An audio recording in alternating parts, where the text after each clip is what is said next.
Hi everyone, Stacy Holman with Positive Chaos. Today I'm going to show you how you can make your own pendants using bail making pliers. These are just sample pieces. You can make them as large or as small as you want, and all you're going to need is 2 of your 3 basic jewelry making pliers, your round nose pliers, and your flush wire cutters. And I do have videos on my blog as well as instructions, so be sure you check out that blog post that does have videos on tips on how to use these tools. And I have 2 pliers here, bail making pliers. However, there's so many bail making pliers with different shapes and sizes on the market. I will be posting links to where you can check those out, as well as these. And you're also going to need wire.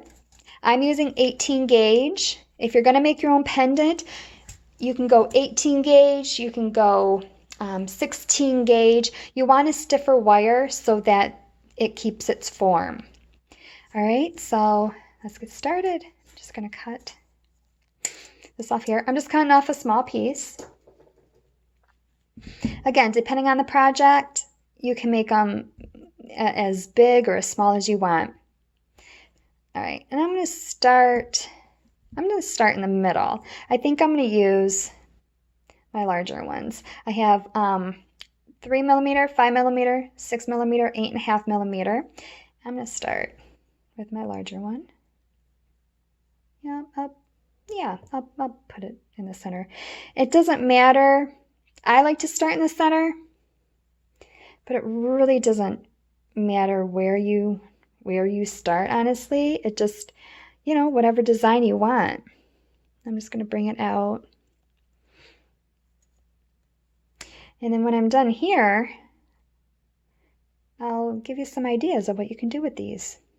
All right, and then I'll go right next to this. Again, it doesn't matter where on the wire you go. It's whatever look you're going for. I just want to stay in frame, so I'm going to make them as close as possible. And then I'm even going to roll it next to that loop. All right, and yeah, maybe I'll go up here. And if I wanted to switch it out, I could. If I wanted to go with the bigger loop, with the bigger sides, then I would. I'm going to stick with this one here. I'm just going to go around. Okay. And I don't have any design pattern going on. This is just for video purposes, just to hopefully get you inspired on creating your own.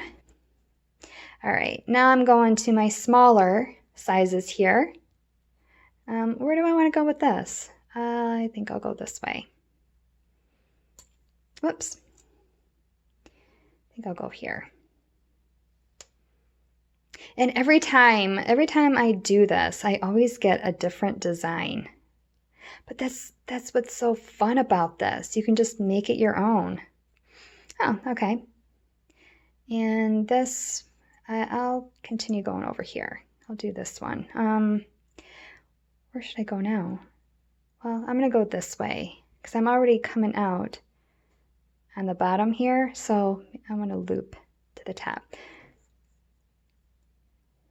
All right, so let's just keep going.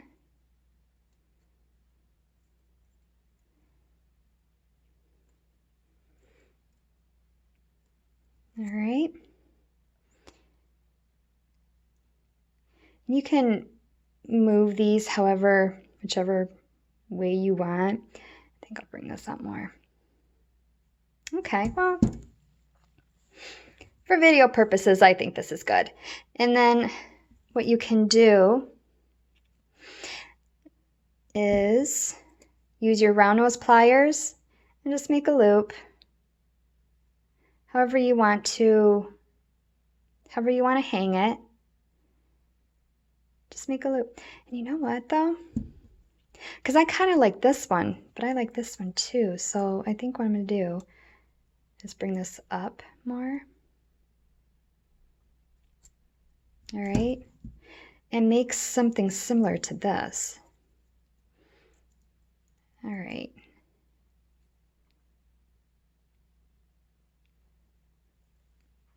And then make my loop.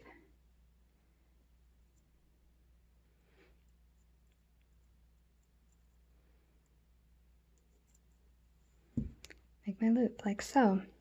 All right. And same with this one. Do I want to keep it like that? Do I want to put a small? I don't have enough wire to even use my small one, so I'm just going to make my loop. I'll cut a little bit off. Always hold the end of your wire when you cut, and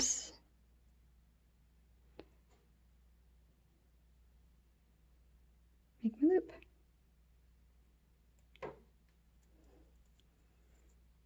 Oops, where'd it go?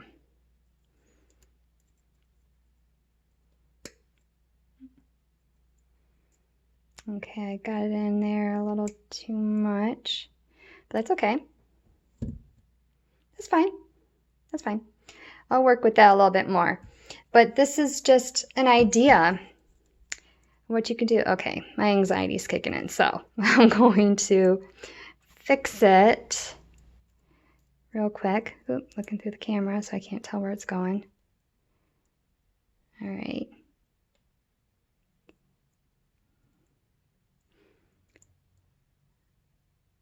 Okay. All right, that's better. Of course, I have to close it more, but so there's another inspiration. And what's really fun about these is that you can wrap beads in here, any bead that will fit in there, or if you just want the bead sitting on top, like this one here, I wouldn't mind a bead just slightly larger and just sitting right on top to make it more dimensional. That would be neat.